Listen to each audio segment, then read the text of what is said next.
Welcome to From the Ashes, the Dungeon Crawler Network podcast, all about Ashes of Creation by Intrepid Studios. Bear witness to the rebirth of the MMORPG genre from the ashes of an industry that has left the gamers behind. All right, and we're here with, let's go Krojak.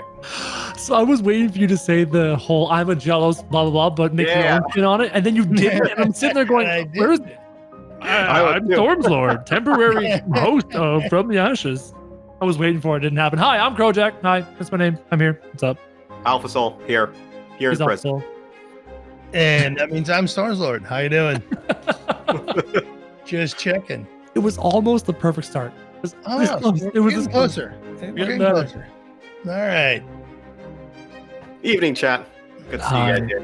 Oh, are we got a chat going on? There you go. Yeah.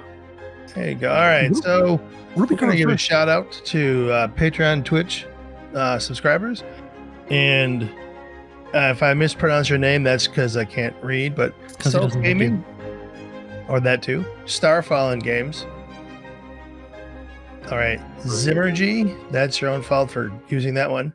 For a champion pledge, thank you very much.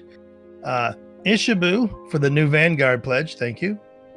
And then we can say, let's ignore the no new iTunes reviews, but you should leave some more iTunes reviews so we can actually leave some.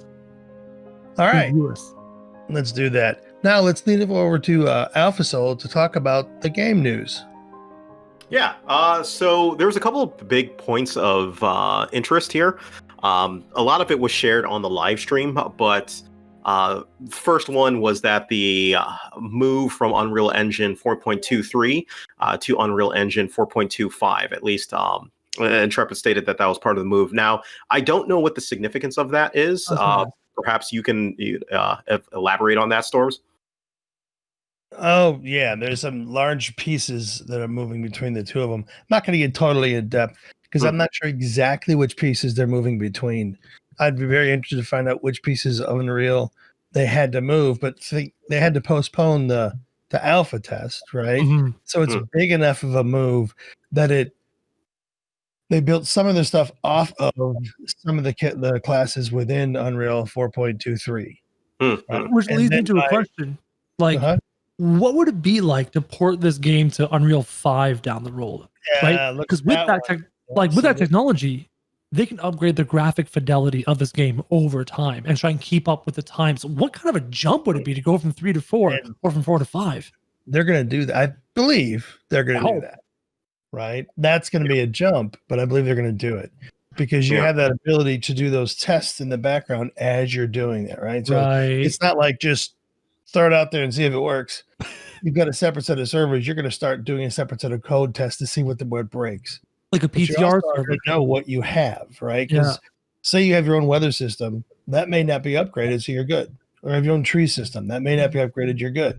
You got to find out they would know, hopefully, what they have, what they based on Unreal, and then they know what does, and then just press run and what breaks. Right? You're going to get a list of bugs real quick and when you break the build. Yeah. And also, I know upgrading engines, at least enterprise, services that I used to manage in my professional life, it's not even always a one-to-one, like a minor upgrade from a 4.23 to a 4.25. That might be a huge upgrade as compared to moving to 5, depending on which base. Exactly, depending on base, which objects get updated. Like you mentioned, Storms, which systems get affected, what you've personally built as opposed to you're using the I guess you could say the default assets or default whatever it is that's coming from Unreal Engine. So it's anyone's guess for it, and it's really up to Intrepid to tell us. It also depends on how early they're let known that there's going to be an upgrade, right? So particular cases, some vendors I won't name give us, the company I'm working with, very little notice. Some give a lot of notice. So it's going to depend on what they get and how they're going to do it. Particularly if they all of a sudden have to postpone a test. I don't know how much networking or notification they're getting early. Yeah. That makes sense. Yeah. Okay, so next bit of news was the studio move that was being planned. I mean, they've had the studio move planned since I think the beginning of this year. It's being delayed to focus on Alpha 1, and it's being delayed until next year, which to me makes sense given what's going on with coronavirus, and it's still kind of uncertain in states. And I know they're in California and San Diego, I believe, right? So, yeah. I'd probably believe that's more the reason than the Alpha 1 focus. But for sure. Personal opinion, right? Yeah. Yeah, makes sense. Because think about it. We're coming up to the flu season. Yeah, that complicates we are. things. Yes, we're coming up to the flu season, and that should be, I don't want to say interesting, because I mean, obviously it's going to affect everyone differently, but we've got to attend. Maybe it won't be as bad. Well, no, you know what? I'm not going to say anything. I'm just going to wait and see. Yeah, wait and see. Yeah, the studio is never something they can put on the back burner, right? It's just not important right now. Yeah, it's they can make room, especially with people working from home, right? It's not like you have to move everybody, right? Not everybody, but I'm sure a large number of people are. And that's at that point, do you really need to? Nah, it's not that important. Right. I mean, honestly, so where I'm working, had moved to the networking folks had planned on moving the IT folks for over a year and a half over to working from home, and then eventually do the business over a 5-year plan. Well, we got about a year and a half into it, and then COVID hit. Yeah. And all of a sudden, the entire company went home. Right. So it was, well, part of my team worked on that, but it was just huge. But the matter of now, it's gone to, we're not even going to go in the building until at least January. Yeah. And I don't think it's being pushed off from there. So it'll affect everybody. So the delay of the studio is kind of a big deal, but there was something even more of a big deal recently. That was the my.com. Oh, yeah. That was massive. So I do have a question. Or actually for both of you guys, because I haven't really understood the significance of my.com being, dropped or, even taken up. Like I know a lot of the EU guys specifically were really, gung-ho about not using my.com, but what's the reason why? For anyone who doesn't understand this, maybe one of you guys can explain. I wish I knew. We're in North America. All three of us are North America. That's right. We don't deal with my.com. I didn't even know my.com was a thing. What I do know is, like what you described, is that a lot of people in Europe just can't stand the service. I don't know if their customer support is terrible. I don't know if their servers are terrible. I don't know if they milk everything dry, monetization models. I don't know what the problem is. All I know is that the Germans and all the people I've been talking to, as soon as this announcement happened, were literally almost dancing in the street that my.com was not doing this. They were not happy with my.com. Interesting. Okay. Huh. All right. Yeah, I wish I knew more. Yeah. I mean, okay. So it's all that. And I also did hear something about almost like increased cost or something of using my.com. And I did, yes. And to Nau's point, I did hear something about my.com being a heavy monetization group, but I would think that wouldn't matter with Intrepid Studios, right? Yeah. So it was literally everything I said according to chat. It was the customer service, the servers, and their aggressive monetization model. And people may have been afraid that my.com may have pushed their aggressive microtransaction monetization model on Intrepid Studios. And if they're pushing hard, Intrepid may have said, wait, Yeah. So we would hope that Intrepid would, stop that. But now there's no option. Now this is never going to happen. There's no chance for my.com to push this onto them. There's no chance for bad servers. There's no chance for bad customer service. Apparently, Intrepid's building their own studio over in Europe. Yeah. Amsterdam, right? Amsterdam. We should go visit that studio for reasons only about the studio. We should. It's our duty. Only about the studio, guys. Yeah. Okay. So outside of that, one thing I saw interesting from that they mentioned that did catch me by surprise was the fact that they hired a considerable amount of people. I think they said they had 24 spots open and they hired 16 of them. Right. Nice. What's their staff total now? I don't know. I was. Yeah, you know what? I don't know. I think it would be high. You can look it up. Yeah, I'm looking right now so we can find it while we talk about it, because they've been hiring like crazy almost all the time. Like they're and you have to start bringing in now people who are going to design all this stuff. Yeah. Right. I mean, so you've got these tools, right? You've got a world that's working. You've got the combat system we'll talk about later, right? But yeah, you got this stuff working. So now let's put some stuff in the world. You need people to do it. Yeah, right. You need some folks to come along. Let's design and work on the other dungeons and such. Yeah. And how much of their workload can they outsource to smaller teams internationally? I wonder. You got to be careful with that, because you don't want to lose the feel of the world of the design, aesthetic, and you got to maintain that cohesive look and feel. That's where you go into instead of outsourcing particular pieces of that, you get an engine of like weather, or let's say water, right? Water is a very good one, right? Because fluid dynamics is very tough to do. So if you can just buy an engine, which are out there, right? That's different.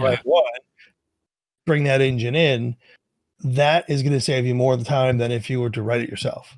Yeah. That's a huge thing to do, right? So to me, that would be the way you want to approach it, as opposed to vendoring out things like that. Like you said, you could lose the feel, right? You don't want to lose that feel to it. Paying for a water physics engine is one thing, but getting a separate team to start doing art designs of armor is another. Absolutely. Right? Absolutely. Makes sense. They oh man, what was it that I was going to say? I do think Margaret's been mentioning it a couple times in, whenever you talk to her. It might be also that a lot of people that they hired were part of the website, like administrator or sysadmin team, basically. Good. Because I think, and I don't want to spread any false rumors, but I think that Stephen might have let go a significant number of them to the point where they haven't been able to make any modifications. That's what I think I remembered hearing, but don't quote me on that. Just ask them away. So I think they may have hired some of those replacements finally, and will be able to do some of that stuff. Well, you remember that whole, all of a sudden you can't move one system to another, right? You can't move. Well, it's like, really? It's because you've got the wrong people doing it if you can't move one system to another. So when you bring in the right folks, that's a good thing for them to do. That's their expertise. They're SMEs for a reason. Yeah. And that's what you want to do. You don't want to bring in somebody and say, hey, I want you to do 5 things. Yeah, okay. You want to bring in 5 different folks and have them experts at what they do. Yep. Yep. Good point.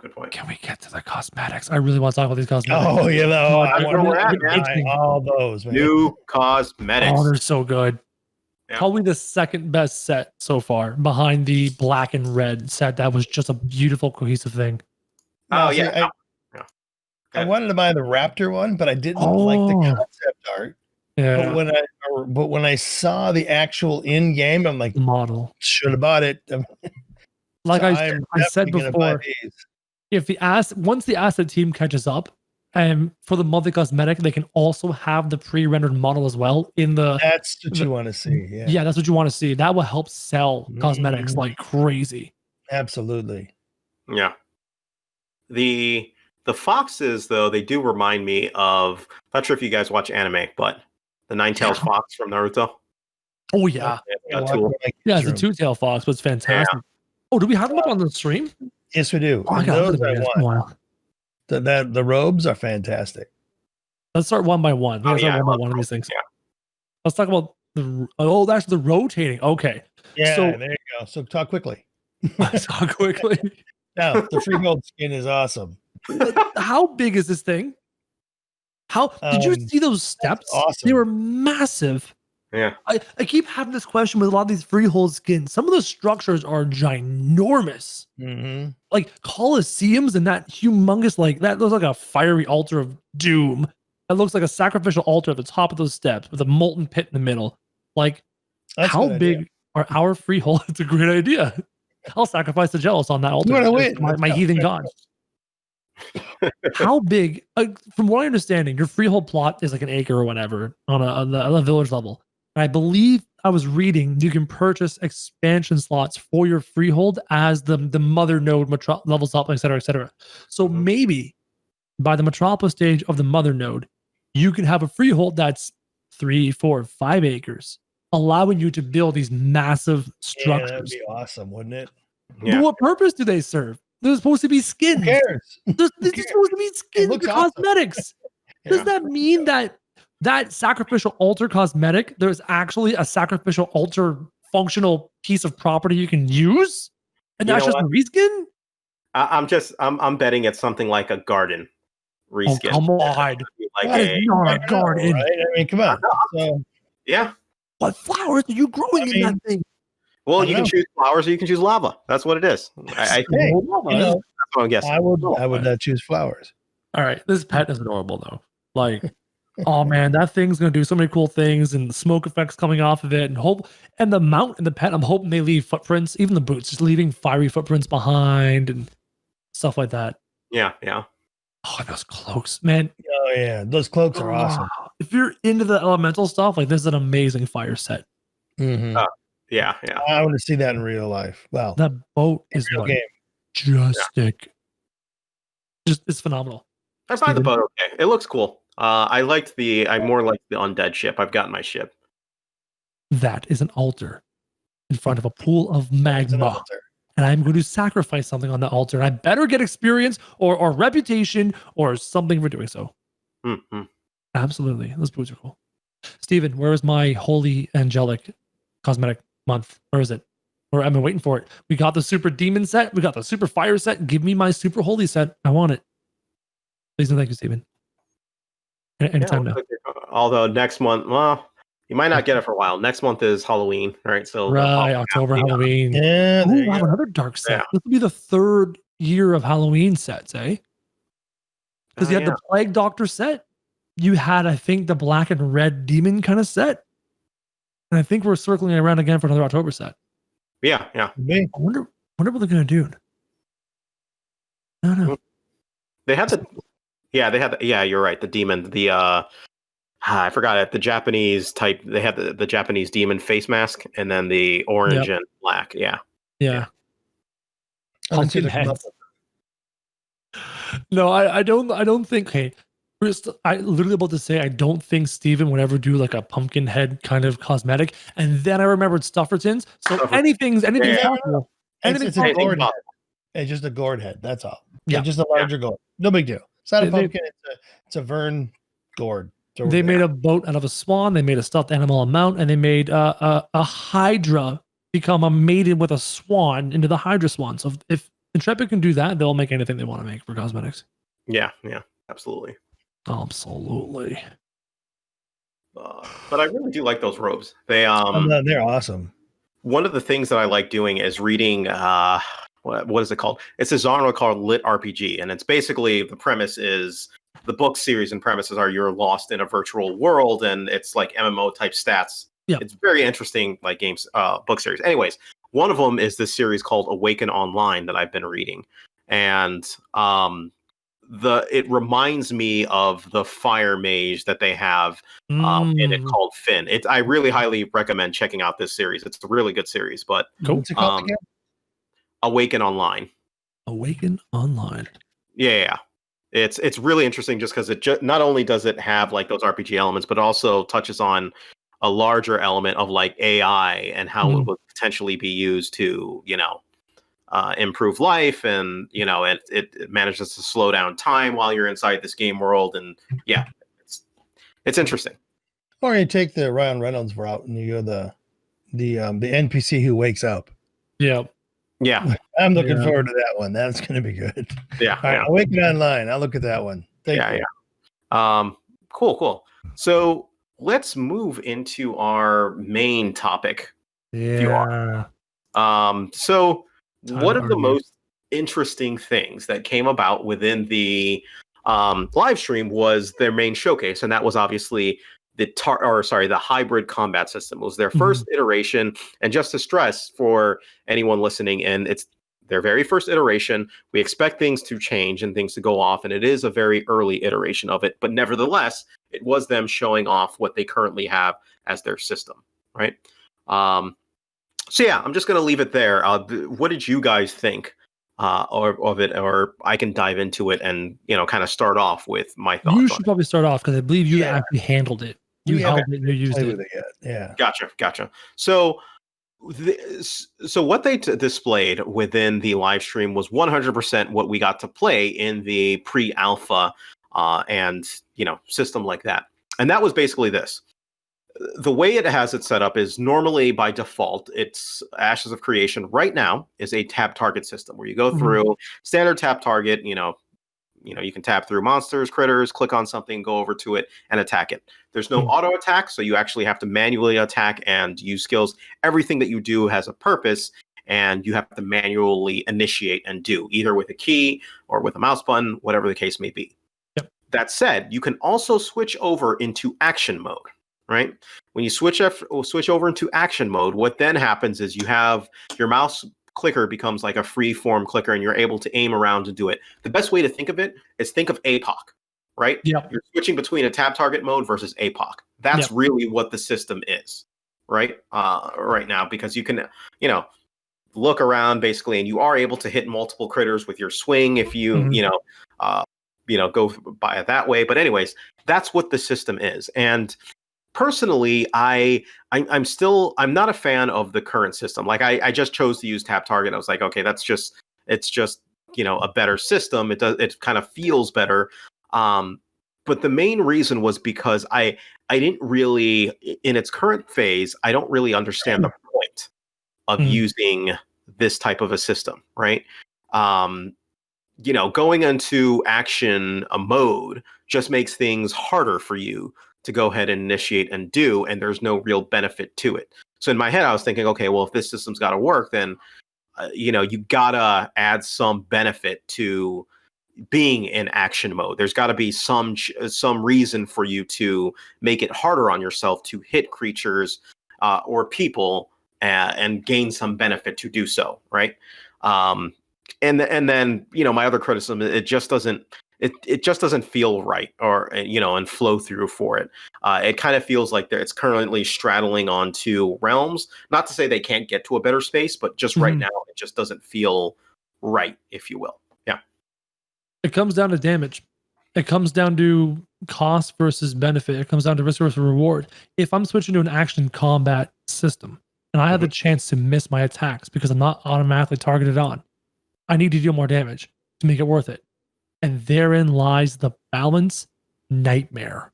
Yeah. Because a skilled mouse and keyboard gamer who goes to action combat and deals more damage but lands everything will mop the floor with anybody who only does tap targeting. And that could be a nightmare scenario for balance. So I do not envy the developers this situation with this hybrid system they want to build, because they don't incentivize people to use action combat. They simply won't touch it because tap targeting is more guaranteed to land your important interrupts, your important silences, your important heals, all of your important abilities. You don't want to miss those. So you have to make it worth it. But then the skilled people will just abuse it. So good luck, Intrepid. Good luck. Yeah. Although I'll say, so their original goal, and this is why I didn't push hard back on people who were basically saying that I was wrong and how their system their original goal to me still made sense as to how they were approaching it. You can choose to invest in an action skill. You can choose to invest in, a more tap target skill, but you build out your character that way, right? That way to me makes sense. The toggle, on the other hand, doesn't, right? Yeah. So when you so let's do a comparison, right? Because again, I haven't been able to use their hybrid system yet, and I like the concept of what we're talking with regards to a balance, right? Some risk versus reward, right? What I don't like in, say, ESO with their tap targeting is I can be turning a corner, somebody shoots an arrow, the arrow follows me around the corner. Right? That's like aimbot levels of like what? Yeah. And then you have like New World, where you have the fact that you can be running at somebody, they shoot at you, you can dodge their stuff, which is a bit ridiculous. An arrow moves at 200 miles an hour. So that's a different conversation. Yeah. But the ability to do that, there is some risk and reward, but I like the feel of the action combat of New World. Yeah. Gotcha. But you're right. There's got to be some way of balancing the two, and it's a hard way to figure out what that balance should be. And we were talking about this in the pre-show about the best example of a tab system hidden within a combat system, and that's Black Desert Online. Where, as I use the example of the Archer class in Black Desert Online, that if the opponent is in my frontal arc, my attacks automatically land on it. It's like I'm tabbed onto the target without actually touching the tab key. And if you're in front of me, all my attacks will hit you unless there's a percentage chance to miss, whatever. But they're not going to miss based off my aim. However, if I turn away from you and you're no longer in my frontal arc, my attacks will no longer hit you. So it's not 180 degrees. It's more like 20 or 30 degrees. That is somewhere in between an action and a tab target. I'm not physically trying to put a cursor over your face to hit you like in a first-person shooter, but I'm also not tabbing you and hitting you if you're in front of 180 degrees in front of me. It's somewhere in between. If Intrepid wants to go that way, sure. But right now, there's a toggle, and it turns on a cursor, and my attack swing in an arc in front of me is an AoE, which is interesting, by the way. I don't know if we actually talked about that part, where your left-click boring melee attacks all have an AoE element. They swing in arcs in front of you. A lot of MMOs don't have that much AoE potential. Usually they have like abilities that do AoE, but then your auto attacks, your single target, and most of your abilities single target with some AoE.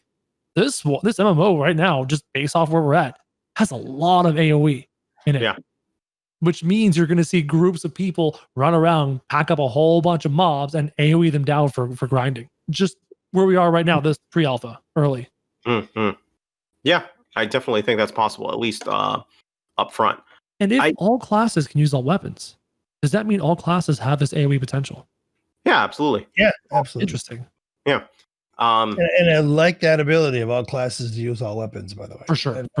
Separate subject, but I really enjoy that. I like, to me, that's more of a real world thing where you can, if I want to try that, fantastic. Maybe I like that better than what I do, right? But just make sure the warrior is better with a two-handed sword than the mage, please. With like warrior abilities or warrior talents, just let him be better with it. There needs to be, because you're trained by somebody, right? So there's a different way to do it, right? But why not? Yeah, that makes sense. Actually, so on that note, I'm curious, because one thing that I often ask people is, what is your definition of what action combat actually is? Right? Aiming is one. Tab targeting takes the aim out of combat, right? It takes the necessity of aim out of it. So your character's position and your opponent's position and how you position it to get the person in your attack area is part of action combat. Okay. And then aside from that, a lack of an automatic auto attack where all your abilities need inputs is probably another factor of action combat. Okay. Because so let me ask you. Sorry. Huh? Go ahead. Oh, so let me ask you something else then. I'm going to play devil's advocate here. Sure. What would you consider a fighting game then? Ooh. Fighting games, well, they're not tab target. Oh. Yeah. No, they're not. I'm thinking like Street Fighter. I'm thinking like Smash Brothers. They're not action combat. Street Fighter, Smash Brothers, all those kind of fighting games. They're not turn-based and they're not targeted. They have some targeted abilities, but most of their abilities, you could activate a punch a meter away or activate a punch really close. And if you're close enough, it hits. So they're definitely action-oriented. Right. Okay. One thing to me is if you can dodge, right? Ooh, a dodge roll. Ball, right? An active dodge. Dodge like a roll of dice. Oh, you dodged it, right? Yeah. An actual dodge, right? You move or something. That is to me a significant portion of action. Okay. Dodge it. Interesting. Okay. Yeah. So, okay, that's interesting because I often hear the argument for action combat, specifically they're looking at, targeting reticules. And you mentioned it earlier, Krojak, having the ability to take your mouse and, place it on somebody and aim your shots basically as part of the crux of what action combat is. And oftentimes when you talk to people, they go further and basically say that requires a skill level, right? Hence my question to you. Yeah. Hence my question to you. Well, then what would you consider a fighting game that doesn't have that ability, but that still requires you to position your character, know when to throw out, your punches, know what moves to use. In addition, require you to, obviously, predict what your opponent is going to do, and kind of it's basically like a high-speed chess game, right? That with with some manual inputs that you need to follow basically for it, right? Mm-hmm. Yeah, there's definitely action combat. A lot of the fighting games are usually 2D, left, right. They don't have to worry about a 3D space and 3D positioning, which is hilarious. Like, some fighting games have tried it and not had a lot of success. A lot of the best fighting games have been 2D, left, right. Yeah, you're right. Yeah. But yeah, like, and Storm's mentioned something about. Sorry, go ahead. Sorry. So Storm's mentioned something about tab targeting. I forgot, right? So in action, your dodge chance is your ability to physically dodge out of the way. Your hit chance is your ability to actually put the person in your frontal arc and land a melee hit or reticle shooting hit. In tab targeting, that's all dice rolls. Percent chance to hit, percent chance to miss, percent chance to dodge, parry. That's all dice rolls. So tab targeting takes a lot of those offense and defensive capabilities out of your hands and puts it into your gear, into your stat sheet. Whereas in action combat, your ability to hit the parry on time, your ability to hit the block key on time, like you mentioned in a fighting game, your ability to dodge roll and all that stuff is not just a roll of the dice. It's actually your skill. So you would assume an action game would be way more skilled than a tab. Well, you also have to think about things like if you're doing a ray trace, right? If you're shooting, say, a pistol or an arrow, right? You have to worry about gravity, drop, wind, whatever. Oh, God. If you're doing action, right? If you're doing a tab target, you don't. No. Right. One of the things I did like about New World is using the musket or using the arrow, you had to pay attention to drop. Really? Part of the skills you could buy is you could get a longer move before it started to drop. Interesting. So that was really, for me, I'd like the feel of that, right? That's a level of depth I don't know if Ashes is going to take. To me, that's what starts to leave the tab behind. You get to action. But you're right. If you're going to allow tab, then somebody can hit me with just a ray trace. It's going to be a light. It's going to hit me, right?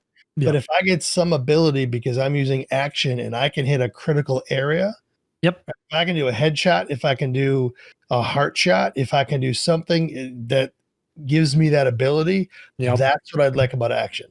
Which brings us back to that New World. If I'm popping an elk in the head, I can take him out in one shot. Right? If I hit him in the side, I take him out in two. How do you balance that? How do you balance it so that action combat doesn't overpower just simple tab targeting or vice versa because of the aim mechanics of tab? Having both just seems like a nightmare scenario. It does. I think it's still a valid concept. We can test it. I think it's going to be a concept. I think it's going to go by the wayside. I don't think it's going to make it alive. Yeah. Having both.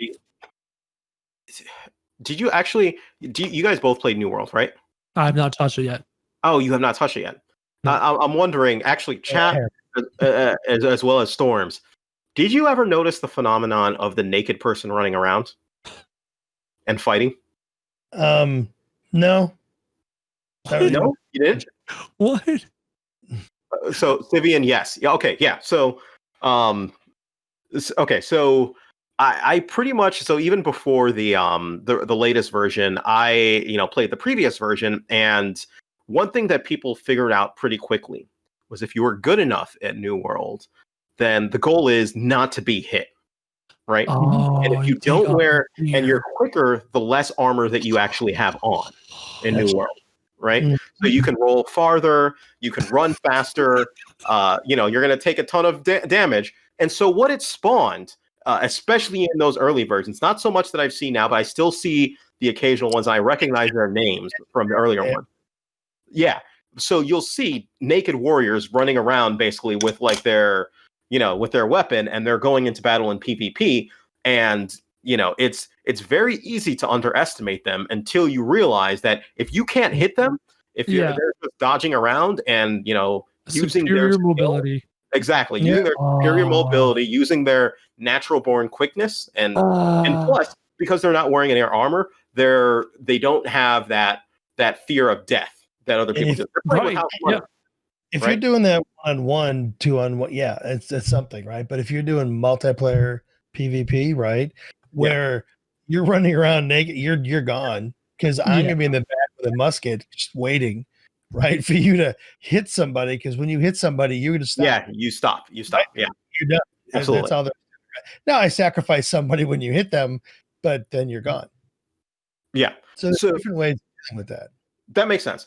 So what I was trying to get at with that, though, is there comes a point, if you're not careful, that the skill system can be such that it invalidates all of your other systems.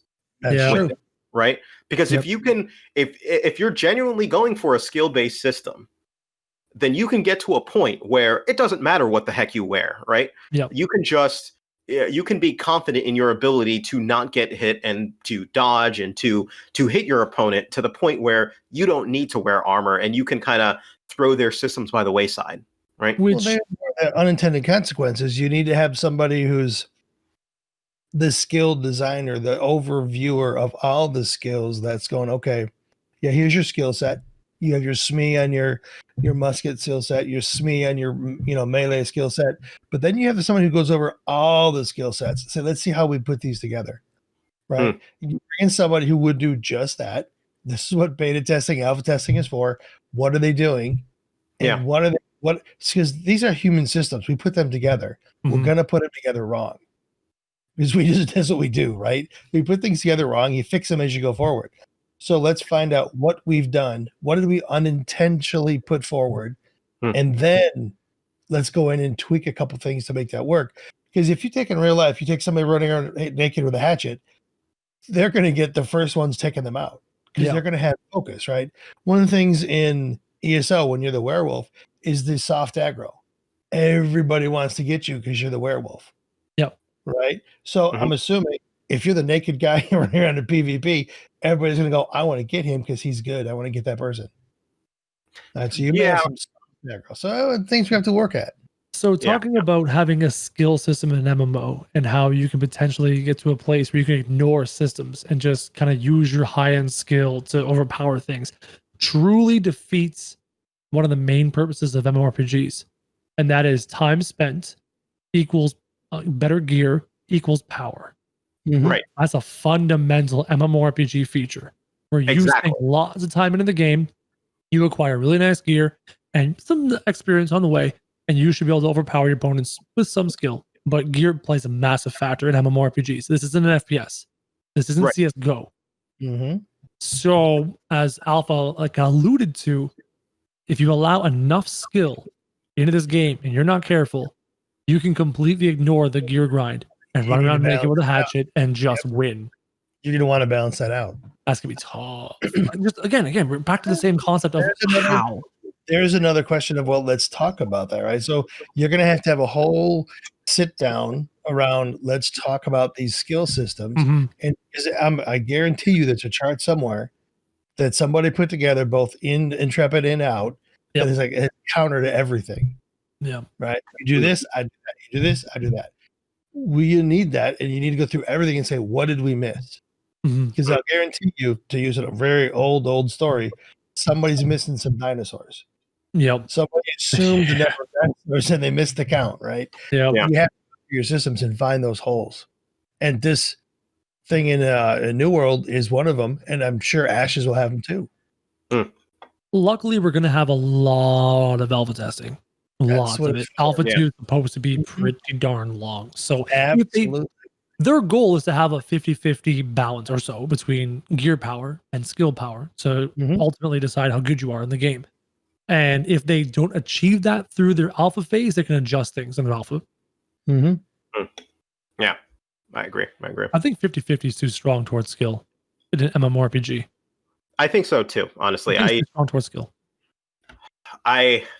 And maybe it's because, based on all the past games, all the past games that most of the past games that we played for MMOs are more heavily geared towards tap target, tap target, and what you prepare for and what you earn largely contributes to whether or not you will win a fight over, over your ability. Now, ability, depending on the game, does come into play, but to give the Black Desert Online, for example, if you're running around in what's the figure called pen? I don't care if I have 281 AP and you've got 261 AP, it doesn't matter. I'm going to melt your face. Yeah. Right? It doesn't matter how much skill you have, with rare exceptions. Gear plays a massive factor in almost every MMORPG. Yeah. Massive. So, yeah, I don't know. Let's see where they go. Where they go. Time to skill, right? So skill is what the taking over, right? Yep. You you don't bring skills so fast, so furious, right? So like I was able to take the life staff in New World and up it levels where I needed it within like, I don't know, an hour. Right. So you take the skills and you elongate the tree. Right. You gotta grind toward gear, you gotta grind towards skills. Yeah. Oh, did you do that to pick up the teleport? Oh yeah, that was awesome. Yeah. The way to go in between these portals and make it in time, right, was to get the teleport. Yeah, yeah. Another thing that chat reminded me of was regarding action combat is the potential for skill shots, whether it's hitting a critical spot on a boss or a headshot in a mob. Again, if that is only available to action combat, how do you balance that with tab targeting that can't necessarily aim for a special critical spot or a headshot? If that's something they want to go down. Maybe that's your balance. Is if you're doing action, yeah, it's easier for you to hit somebody, but you don't hit a critical spot. Or you get a critical hit on a roll as opposed to. Yeah, right? So like tab targeting could have a 20 to 30% crit chance, right? Somewhere in that range, 35%, 15%, wherever you want to balance it. And then the action guys got to hit the head or got to hit that particular skill on the dragon. But I'm pretty good at aiming. Yeah. I'm going to hit the head more often than not. And there again, right back in the balance conversation, there's my God. Balance, right? So yeah, how do we all work out, right? So there should be, and I really hope there is, somebody who's sitting there going, this is my job. Yeah. My job. I'm not a dungeon designer. I'm a balance guy. They need to, like, they'd have to calculate an average FPS gamer's ability to hit a target over a long stretch of data. And then decide, where do we put the damage threshold towards the average FPS gamer, towards the below average FPS gamer, because we're all MMO guys. Like, where the the damage values? Is it a 1.5 times percent damage, a 175, a 163? Like, where do they're going to try and find that number? I guarantee you they have that number. I hope they do. If they're doing crit spots, if they're doing critical headshots or critical spots in action combat. Yeah, we're not really going to have those data. They should be keeping that data. Hint, hint. Hint, nudge, nudge. They need to keep that data, right? Big old database. Data in a year you need that data. It will over the course of Alpha 2. They could just collect all that data and say the average guy who uses action combat in our MMO hits the critical percentage 15% of the time. So what you need to see, and this is probably where you're talking a vendor, right? Something you want to vendor out. You'd want to have a vendor who does game data. Yeah. But that you vendor out under an NDA or some type of contract, right? But you could say, here's our data warehouse. Here's what we have. Give me a cube. Let's talk about it. Yeah, visualize this for me. And this is going to be somebody who you probably don't want to hire because they're expensive, right? But they could do work for, EA. They could do work for anybody, Intrepid. They could do, and they're contracted out. That'd be phenomenal to do, right? Because you can look at all the statistics, you know how it's going to work. Yep. It's going to be interesting. Ultimately, if you were forcing me to make a bet on this, I'm betting they do a simple tab targeting solution by release. I feel they're just not going to pull this off and have both. They're going to pick one. Action and not tab. You think they're going to lean action? But regardless, I think we both agree they're going to pick one. Oh, I agree. I think they're going to pick one. I would agree. Oh, actually, so Steven's mentioned this. He hasn't been vocal about it, but even in the live stream, he mentioned the same thing. If it doesn't work, if the hybrid system does not work, they will be going tab. I would like to see them go action because there's so many tab target MMOs. But on the flip side, tab target is more accessible for people. That is true.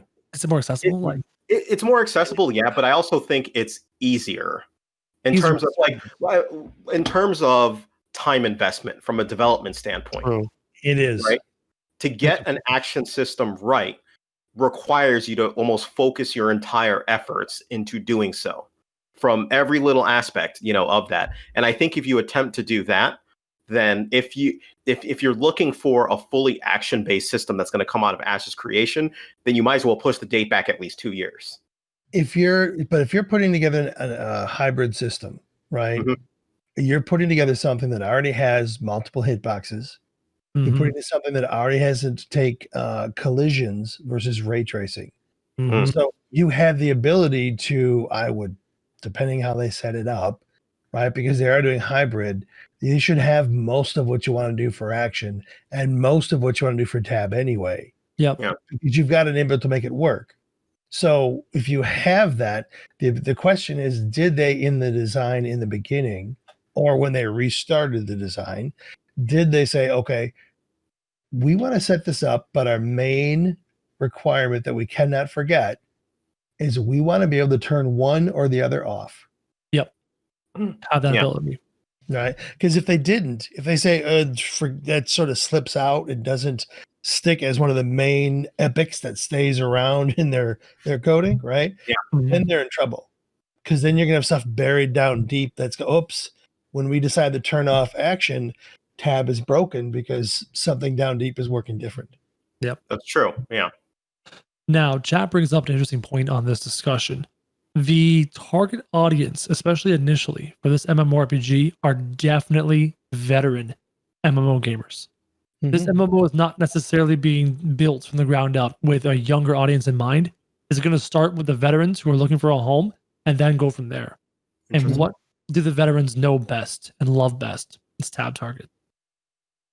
A lot of the older gentlemen and older ladies who play this game may not want to have to try and learn an in-depth, skill-based action combat system. Yeah, if we had to lean, if we had to lean 100% one way or another, this is true. They would default to tab. I'd love to see an action combat system. When I played BDO, and oh my god, it felt so good. It felt so good to play. I would love it. That'd be fun. That's a good point. That is a very good point. We'll see. They're probably going to be forced to pick one or the other, and I can't see them keeping both and finding a semblance of balance in this game. Yeah, I think you're right. We'll see. Maybe I'm wrong, and I'll be happy to be wrong. I'd be happy. That works. Let's keep watching. See how it works. But we got to get a test now. So now they've made the upgrade. Let's see how the test works. Mm-hmm. Absolutely. So what they should publish, though, and I get it totally tangential, is they should publish their burn down charts of their debugs. That'd be cool. Right. So we know how close we're getting to the next test. Okay. Go ahead. Sorry. Back on the subject. Let's go to the next topic. Yeah. So, I thought we could actually touch on, I think we've got close to 15 minutes left. We could touch on some of the Q&As. I thought some of them were interesting from this live stream. Sure. Absolutely. So the first one is a question that will keep coming up and has always kept coming up. And I think DPS meters? It's related to that. It is related to DPS meter. And that is add-ons. Oh, no, I got you. Oh, yeah. Right. So, because I mean, a DPS meter could potentially be an add-on. Yeah. Right? Yeah. Just add-ons in general. But it's will you be allowing add-ons? And the answer from them is still no. Right. We will not be allowing add-ons. Which I hate. Go ahead. Finish. I was going to say that it's an interesting stance, and only that by saying that, you're saying that our team will develop enough so that you don't have to, you will not need to reach outside of the game. Right. For whatever reason that may be, right?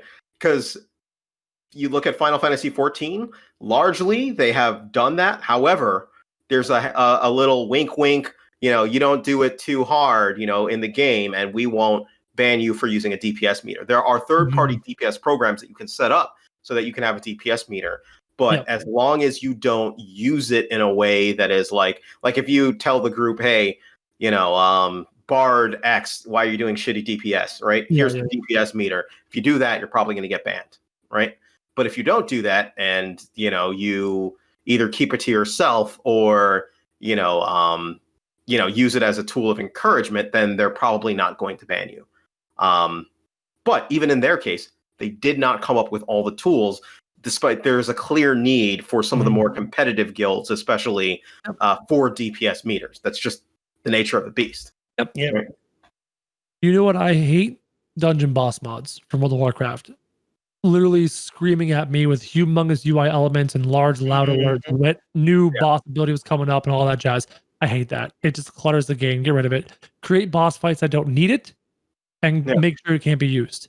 Right? Yeah. if you have boss fights that are exceptionally, insanely complicated that necessitate the installation of that mod, your boss fights need to be changed. Right? Well, World of Warcraft got to a point where they needed to create exceptionally difficult boss fights because of that mod. Yeah, that is core to now. Like the boss fights are so different. That is very true, actually. Now that you mention it, I remember WoW when it first started, and you would go into raids, and part of the fun was figuring out like how an encounter worked, right? Yep. Like you're like, oh, and we would have to communicate back to each other and basically say, oh, this is happening here, or hey, I took this debuff and this happened, and then you'd figure it out, and it was like a puzzle, right? And then we were never one of the top guilds, but we were, I'd probably say like second tiers. So after, for example, when Lich King came along, when the top tier guilds had cleared Lich King, we were just getting into the first like phase of Lich King. Very cool. So, but it's interesting you say that, because I do feel that they have made their fights just increasingly more complicated because of this fact that people have these boss mods that can be installed to help make it easier. So they need to make it challenging even within that realm. It becomes like a nuclear arms race. Yeah. It is. That's what it turns into. So those are bad. Don't clutter my UI. But speaking about the UI, I love nothing more than a minimalistic UI. I love a good UI mod that lets me just take away a lot of the extra clutter and just streamline a UI. So I'm going to miss that. I'm going to miss that about no add-ons. I'm going to miss having my UI made how I like it, with as much minimalism as possible. I get why you just have the blanket no add-ons thing, because you don't want the dungeon boss mods kind of like nightmare scenario. But I'm going to miss one of my favorite add-ons for World of Warcraft, convenience bag. It's a bag add-on. Instead of opening up each of your 8 different bags, it made it one giant window. I love that. Yeah. Customizing my UI experience is great. Yeah. That's what the add-ons to me make the most sense. Customizing the UI, right? Yeah. That's where it should make sense. But when you start, like you said, all the boss mods and all that, again, but how do you stop it? How do you stop it? Yes or no? That's all you can do. Yep. Yeah. Pandora's box, man. Don't open the box, because there's some nightmare in there. Yeah. There are scary things. Yeah. I mean, and interesting though, with add-ons, what you're doing is you're basically saying we have developers. Yep. And we have some free developers. Yeah. Right? That's what we have, right? We have some more. And there's some good ones for ESL that's good for different games, right? They're allowed to do that for a reason. Yep. But if you're choosing to not have it, you better have it in-house. You better be good at what you're doing. And you better know what the users want, or the users will walk. If you know your gamers want to customize their UI the way they want, you either let the add-on people do it, or you better do it in-house and give us the UI options. Yep. Or make it part of the UI, right? Yep. But that's what it takes. It takes development time. Exactly. Development time is the key to all of this, right? Do you want to pay for the development time? Do you want to pay for the testing time? Do you want to tape, or do you want to farm that out freebie style to add-ons? If the add-on doesn't work, it's not our fault. It's an add-on, right? Yeah. It's just, so you're giving up some control, but you're making the game friendlier. You're making the game a little more attractive to other folks. Yep. It's a balance. I understand their direction. I think it might change, but I understand their direction. It might change. But maybe if they had some control, to set up the APIs to do that, in order to allow add-ons to occur. Yeah. Could they gate the APIs to not allow dungeon boss mod type add-ons to exist? Could they gate it? Like, so if they give us the APIs to adjust the UI or this or that, the other thing, could they stop us accessing the boss information? As long as because you're in an instance, right? You're in a boss fight. You can say, if I'm in a boss fight, this is what can and cannot happen. Yeah, this information is not accessible. It's more complex, right? Because you've taken it from a mini service to a little more of a macro service when you do that. But you could do it. But the thing is, then more time. Again, development. Right? Here we are again. Development time, right? So you got to think about that. So you got to balance it out. Do I want to limit it? Am I okay with limiting it? Is a good question. That's a tough one. I'm a DPS meter. I'm someone who enjoys the DPS meter, but not because I enjoy watching it while I'm fighting. I like looking at the end of a fight and going, hey, I was here yesterday. Now I'm here today. I love that self-improvement. So for me, the easy compromise was like a DPS report at the end of a boss fight. Yeah. Success or failure, they give you a report. You did this much damage. You took this much avoidable damage. You missed this interrupt. That kind of a report would be kind of cool for me and would help the competitive guilds do their competitive thing. And they have that data anyway, so they better. Anyways. Right? So let's spit out a report, right? So yeah, no, absolutely. I'm down with that. Yeah, just add-ons are tricky. They're tricky. They're very tricky. I don't want dungeon boss mods for Ashes. I don't want it. Like all these crazy UI elements pop up on the screen. Don't use it. Then don't use it. Yep. Let somebody else use it. Yep. Right. So that's your choice too, right? If the add-ons are allowed, you can choose whether or not to use it. Yep. In the raids, they may not be that good, but I don't use the. I don't want to. I want the social other stuff going on, right? So that's up to your guild to decide as a guild that we're not going to bother. It's all good. Exactly. We're going to do it. And even if they don't have DPS meters, there will be something in the game that will tell them or anybody how your DPS is doing. They'll take you somewhere against some boss somewhere and say, if it takes you 2 minutes to take you down, this is your DPS. Yep. If it takes you this long, it'll take you, this is your DPS. And before anybody tries to tell me that they don't like DPS meters because raid leads will discriminate against people based off of their printed out DPS. If they're not going to discriminate against you by your DPS, they will discriminate you by your gear. They'll discriminate you by what bosses you've killed. They'll find a reason to weed out the weak. They'll find their reason. Yeah. It's going to happen. Unless you're in, some league that says everybody must play at least 2 games, right? Yep. They're going to weed you out. And then you either get good or you don't. I mean, in raids, I play with a guild that doesn't look for super good because I'm not into that. That's the social interaction you want. I'll do it if there's some gear I want, but I'd rather spend time in the PvP one-on-one in IC than a raid. So add-ons are risky. Allowing them are risky. There's risks there, but there's also beautiful benefits and conveniences there. If the developers can control what add-ons they allow, then they can really offload a lot of the development to people who want to do it for free. Yes. I'll have to wait and see what they do. Yep, absolutely.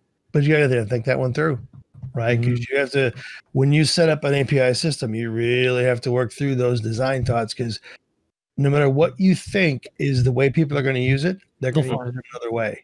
Yeah. But that's what happens. Be careful what you allow through the API. Absolutely, right? Yep. All right. Good topic, though. All right. Yeah. So there you go. Are we done? No, our final thoughts. We're close to the end. So we're going to our final thoughts for today's podcast. Let's go ahead and start with Alpha Soul because Krojak was talking. So I'm going to say Alpha Soul. So I'm just more curious on, we didn't really talk about it today, but I'm more curious on when the actual date is going to be. I think there's been some slick, signaling that the Alpha 1 is going to happen before the end of the year when originally it was in fall. Right? And I don't think it's going to fall in fall based on all the signals that I'm actually hearing and seeing. I don't think it's going to happen because when does fall end? September, right? October, usually. November, December. Yeah. Get through Halloween. Once your Halloween's done, I'm feeling winter coming. Yeah. Technically, it ends on September 21st, but that's okay. Yeah. Yes, that's right. The solstice, right? Yeah. So no, it's not going to be. I think, honestly, I'm not sure what else it could have affected it, but I think this move from one version to another was bigger than they thought. Yeah. Right. And I did that for something I did for work. My team did it. And it was supposed to be, no problem. It'll take you 3 weeks. It took 5 months. It just, because it's different, right? Things are different and they change classes. They change different versions of Java. They have different of this. So, and they're using C++, whatever they're using, right? It's going to be different when they go to a different version. I think the unintended consequence, that's the word, is, let's do it. And there's reasons to do it. But it really always takes longer than you plan. Yep. Gotcha. Oh, Chad is letting me know. Actually, December 21st is the first day of winter, so I stand corrected. Oh, there you go. Yeah. So the first day of fall is September 21st. Super unrelated piece of information. The concept of days growing shorter in the winter is technically false. It's what? Technically false. When is the shortest day of the year? The winter solstice, the 21st of December. So from then point on, what happens to the days? They get longer. A minute in the morning, a minute in the evening. So days growing shorter in the winter is technically wrong. They technically grow longer. Oh, that is true. Actually, yeah. Good point. It is great technicality. Anyways, that was just a little side thing. It's a good. Think about it though, right? Because when you get to from December to March, it's 1 minute in the morning, 1 minute at night. Yep. When you get to March, it goes to 2 minutes each way. Huh. Mm-hmm. So there you go. That's why in the fall you start getting longer shadows in July. Yeah. Mm-hmm. So there you go. Now, Krojak, your final thoughts on other things than time. Okay, so my thoughts are only about content creation because that's my entire existence and has been for 5 years. And I have a fear about Alpha 1 is that they have an intention of lifting the NDA. So that means every streamer and every content creator, YouTuber out there is free to use footage and gameplay in their content. And what scares me is that one, the servers will not be up 24/7 because it's intermittent. They'll be up and down, whatever, maybe on a weekend, whatever. That's going to bug streamers and content creators and viewers. And the other portion is how polished is this going to be? Because no matter how much a content creator screams at his chat or his YouTube comment section that this is pre-alpha, people are going to make judgments. And they're going to make judgments regardless of what we say. So I'm terrified of that. I mean, I'm excited about it, but I'm terrified about it. Yeah, that'll happen. You're absolutely right. Yeah. Storms? Oh, my final thought. Well, you're the third person here. I'm still thinking about action combat versus attack. I mean, I'm way back there thinking about how that ray tracing and collision is working. So that's okay. That's cool. Yeah, to me, that I'm still working through how you're going to deal with. You're going to if you're going to tab target, you're doing a ray trace, right? Yep. But if you're going to do an action target and you're going to do a collision, you got to deal with gravity. You got to deal with speed. If you're doing weather, you got to deal with weather. It's just tremendous stuff. Or do they ignore all that? Phenomenal. They could ignore all that, which sucks. They could, which would suck, right? Now that's interesting, though. One of the skills that you had in New World was you get longer before you drop. Right? So that's an interesting thing. Random thought. But that was good final thought. I have a final thought to the final thought. Action combat, critical hit spots, heads, whatever.